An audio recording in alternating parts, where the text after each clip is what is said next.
Bom, vamos então agora ao terceiro poder, né? Essa é uma posição mais moderna, né? Nós vimos uma posição clássica, uma posição do início da modernidade, né? Duas posições correlatas no início da modernidade, que é a posição iluminista e a romântica. Nesse momento, né? Já estamos no século XX, a literatura já é vista de forma um pouquinho diferente, tá? Não que ela tenha deixado de ser vista a partir daquela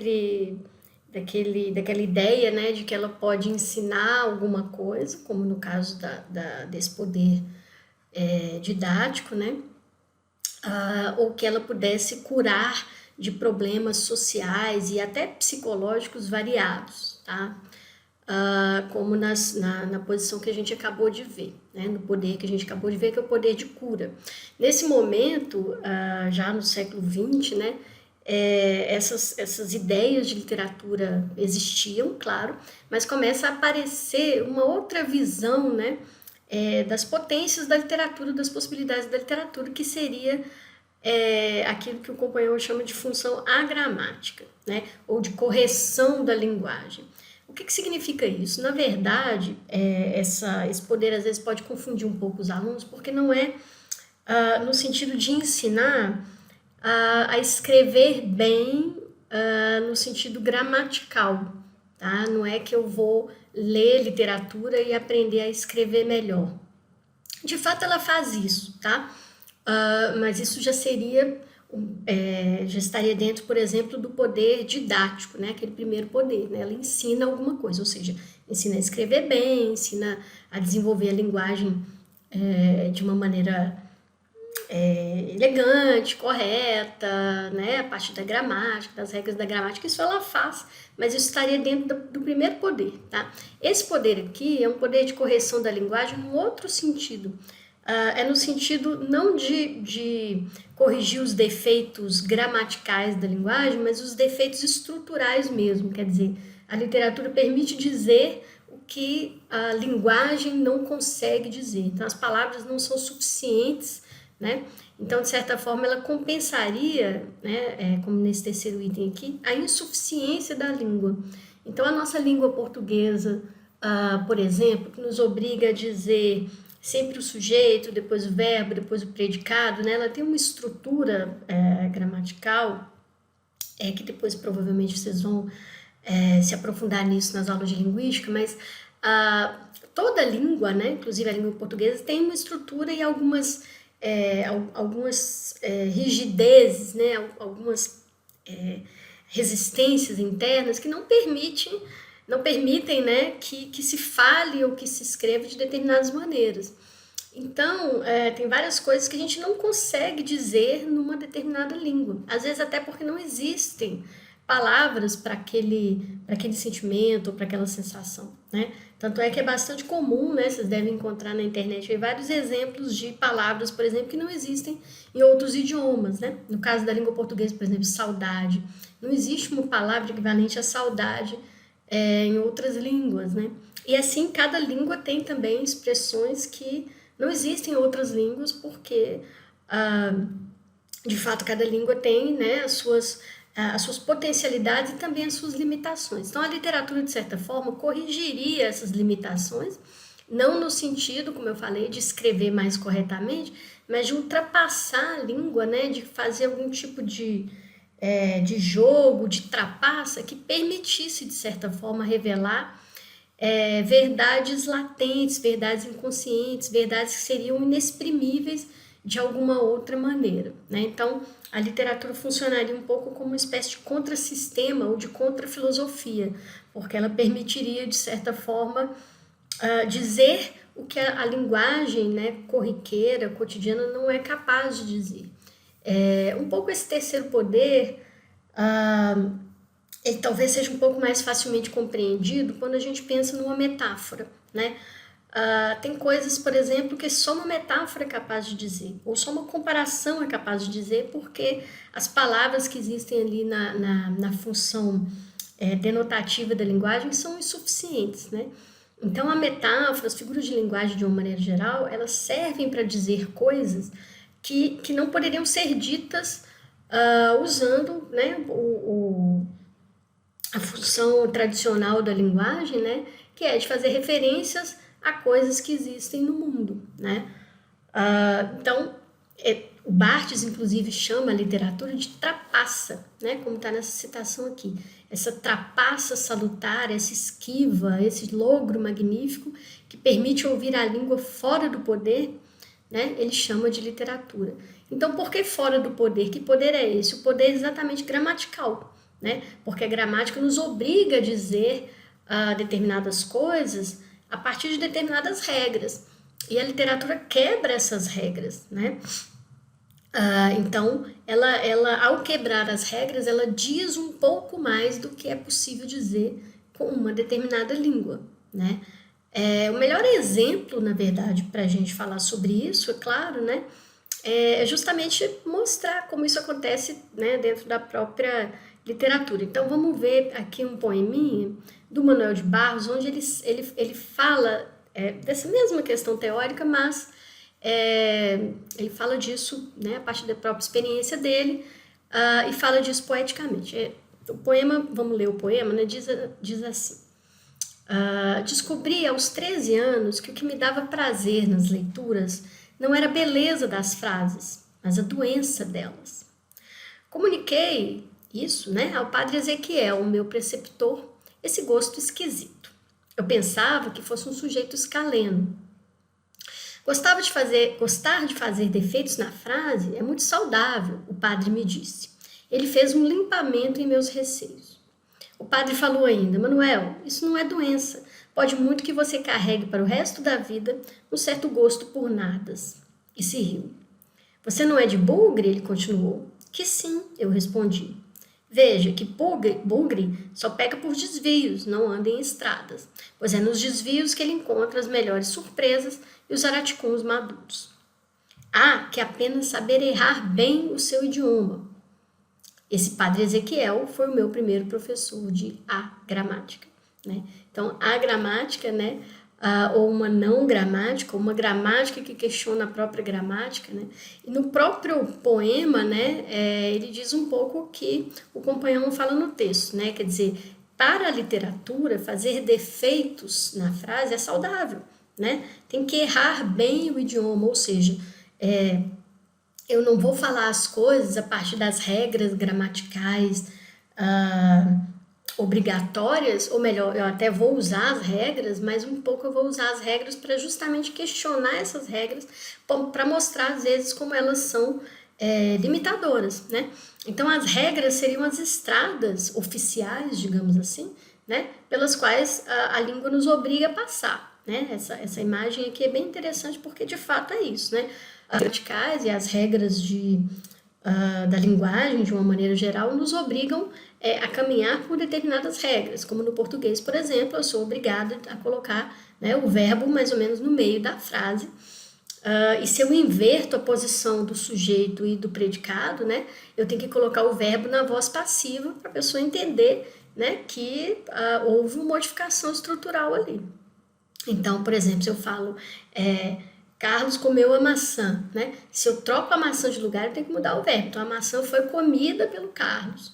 Percebe? Então, isso é uma estrada, mais ou menos, digamos, é um consenso, né, linguístico, é uma estrada acordada, né, uma regra, que todo mundo passa por ela e todo mundo domina essa estrada de maneira mais ou menos forte, tá? Mas a poesia ou a literatura, ela não usa essas estradas principais. Ela pega os atalhos, ela pega os desvios, né? Então ela vai brincar com a linguagem, ela vai construir metáforas, ela vai usar figuras de linguagem variadas, né, e tal. Ela vai usar todos os recursos da língua para questionar a língua, né? Basicamente, essa função de correção da linguagem é uma correção não gramatical, mas uma correção das insuficiências de que uma linguagem possa ter, né? Então, a literatura compensa, de certa forma, as limitações da linguagem, criando mesmo, muitas vezes, uma nova linguagem, né? Como Dante, por exemplo, que praticamente criou, né, o italiano moderno, porque na língua dele da época não existia uma série de possibilidades, que aí ele, ao brincar, né, e fazer uma série de usos diferentes do italiano, acaba criando realmente uma nova língua. E isso acontece, né, o tempo todo. Na verdade, não precisa ser na literatura. As próprias pessoas, né, na rua, né, a linguagem é um fenômeno humano extremamente criativo, dinâmico, vivo. Então, as pessoas estão o tempo inteiro criando e modificando a linguagem e ultrapassando esses limites, né? Então, isso as pessoas já fazem muitas vezes, fazem às vezes até de forma inconsciente, mas na literatura isso é feito de forma consciente, é um projeto mesmo, né? Especialmente na literatura moderna, especialmente na literatura contemporânea, né? É por isso que essa visão de literatura ela já acontece, ela já aparece a partir do século XX. Não que ela não fosse feita antes, né? Isso era feito antes. Até dei o exemplo do Dante, né?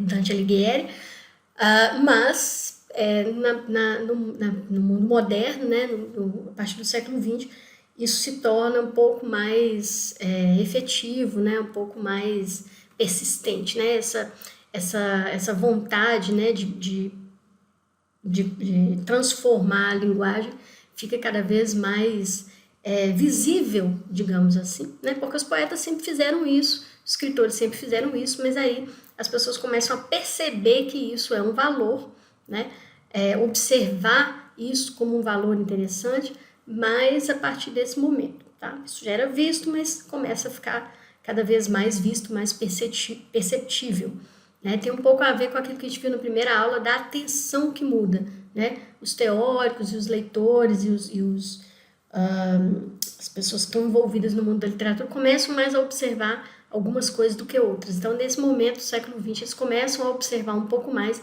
esses poderes propriamente de libertação, né, da literatura, mas não libertação no sentido do poder anterior, por exemplo, que era a libertação em relação ao poder externo. Aqui é a libertação em relação ao poder interno mesmo, que são os poderes da própria linguagem, né? Então a linguagem obriga a caminhar por esse caminho, e a literatura questiona esses poderes e, de novo, né, com a sua vocação libertária, revolucionária, ela, né, tenta se esquivar desses poderes, tenta sair, tenta buscar os atalhos, né? Criando outras possibilidades de dizer, outras possibilidades de criar e outras formas de lidar com a língua, tá? Com a língua e com a linguagem. Então, esse poder tem a ver com isso, ok? Bom, o quarto poder, né? Ou a quarta funcionalidade da literatura já aparece, né? Mais recentemente, tá? A partir daí da segunda metade do século XX, né? Que a gente poderia chamar de um posicionamento pós-moderno, né? Sobre os poderes da literatura. E esse poder, na verdade, né? Que aparece mais recentemente, aí a partir dos anos 60, mais ou menos, né? Do século passado, a gente poderia chamar, na verdade, de um impoder ou de um não poder, porque ele teria uma função mais neutra, na verdade. Eu diria que é um pouco parecido, né, com aquela visão kantiana da finalidade sem fim, né, ou seja, que a visão de que a arte, né, e aí fazendo a transposição para a literatura, ela teria um fim em si mesma, né, ela não teria uma... não necessitaria, né, não teria uma transcendência, digamos assim, né? Então, há uma espécie de, como se diz aqui nesse quarto item, né, uma negação da suplência. O que seria essa suplência, né? Suplemento é uma coisa que você acrescenta, né? Então, é como se, ao ver a literatura, por exemplo, de forma pedagógica, eu estivesse acrescentando, né, suplementando um poder, né, que no fundo não é o dela mesma, né? Ou, por exemplo, se eu vejo a literatura ou se eu me aproprio da literatura de uma forma ideológica, como no caso da função dos poderes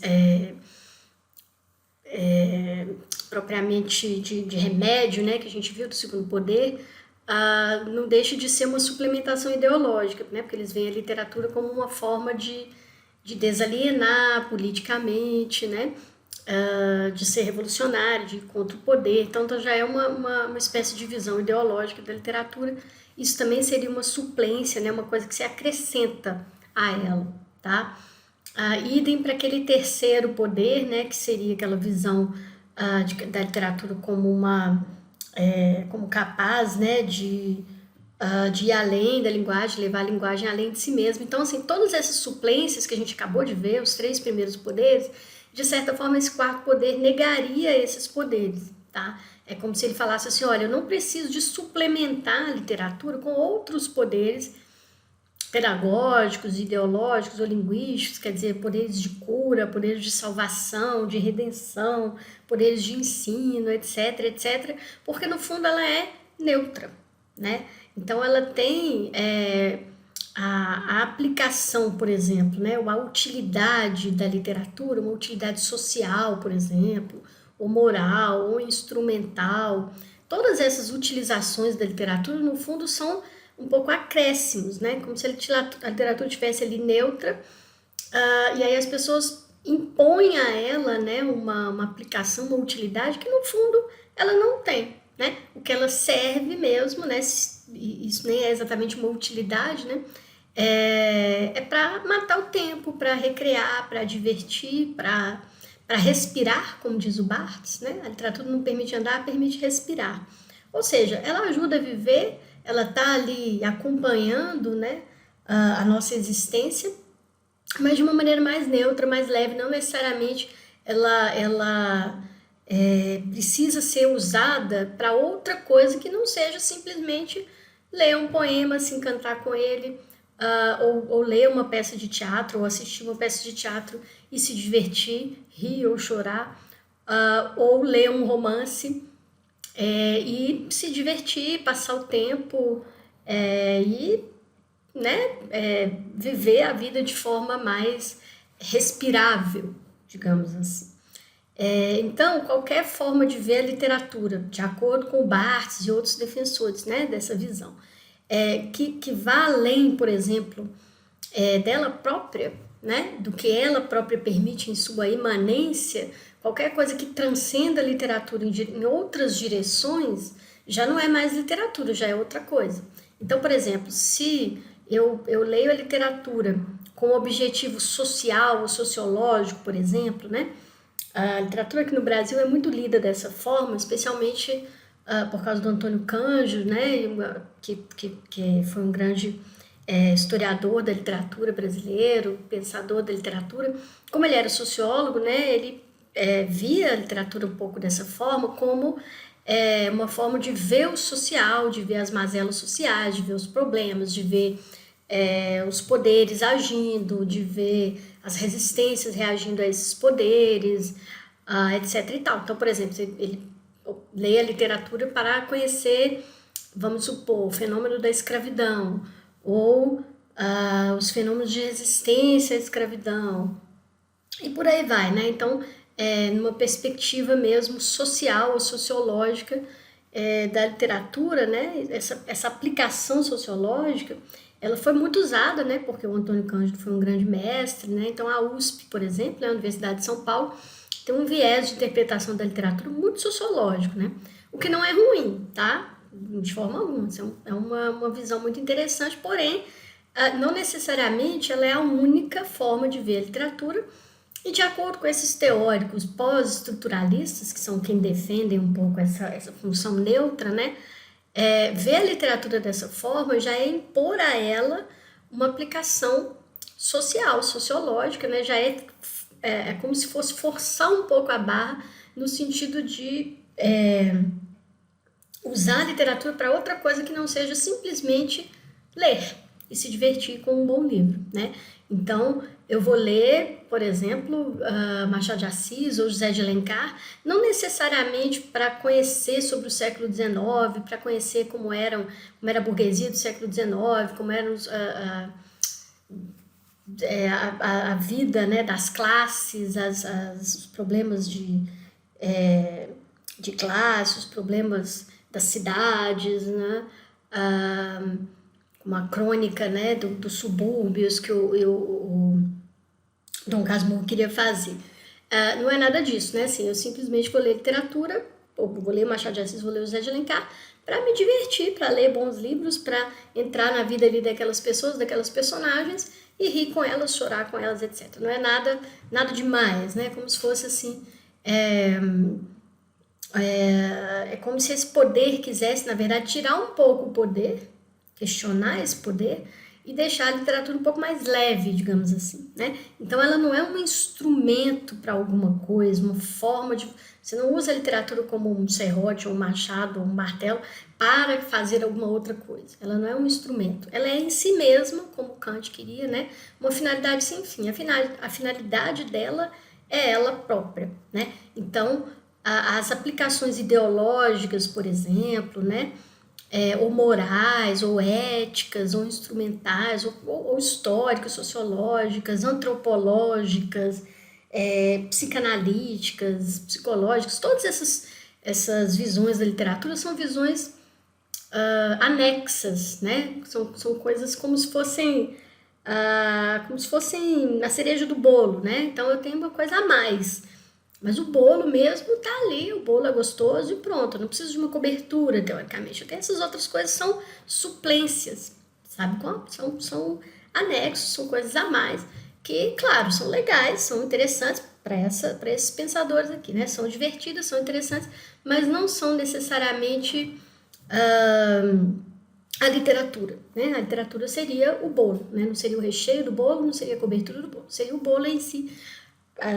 Né, uma comparação que talvez estranha, mas é mais ou menos por aí. Né? Então a literatura serviria para respirar, para matar o tempo, para divertir, para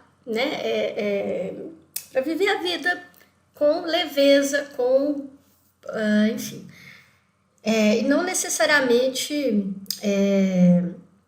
eu precisaria que ela tivesse uma utilidade. É interessante que esse quarto poder, ele questiona uma coisa até mais radical, talvez, que é a necessidade das coisas terem um poder, terem uma utilidade, né? Então, é como se a literatura fosse ainda mais longe no questionamento dos poderes, porque ela questiona o próprio poder em si, no sentido do que é mais caro à nossa sociedade, o que tem mais valor na nossa sociedade, que é justamente o valor da utilidade, né? O valor da potência, como se a literatura, em não tendo potência, não tendo um poder, né? De fato, tendo um impoder, na verdade ela fosse a coisa mais poderosa de todas, porque ela questiona exatamente o que a gente mais valoriza, né? Tanto é que muitos poetas, muitos escritores defendem isso. Tipo assim, a literatura serve para quê? Não serve para nada. Né? A poesia não serve para nada. No fundo, ela existe e ela é boa, ela é prazerosa, né? Mas mesmo isso, né, eu vou ter prazer, eu não vou ter prazer, eu vou passar o tempo, mesmo isso já é, de certa forma, uma suplência, né? É como se ela não precisasse de nada disso para viver, para existir. Então, assim, se eu dou qualquer qualificação positiva ou negativa para a literatura, de acordo com esses teóricos, eu já estaria errando, porque no fundo ela é neutra, né? Então ela é neutra, por exemplo, como uma pedra, né? Na natureza, assim, a pedra não é boa ou má, positiva, negativa, ela tem valor ou não tem valor, ela é de Deus ou ela é do diabo, não é nisso, a pedra é uma pedra, e pronto. Então, a visão dessas pessoas aqui é um pouco nesse sentido, né? Então a literatura é neutra e, portanto, ela é inútil, né? Ela é inútil, mas ela pode ser considerada útil, e se eu considerá-la útil, eu já estou acrescentando um poder a ela, né? Eu estou dando a ela uma utilidade, eu estou marcando ela positivamente. Se eu considerá-la inútil, eu estou marcando ela negativamente, né? Mas no fundo ela não é nem útil nem inútil, ela é neutra. Então essa afirmação de neutralidade talvez seja a perspectiva, né, uma perspectiva pós-moderna da literatura, uma perspectiva bem interessante, porque ela questiona aí todo um edifício de valores que a gente tem, tá? Então,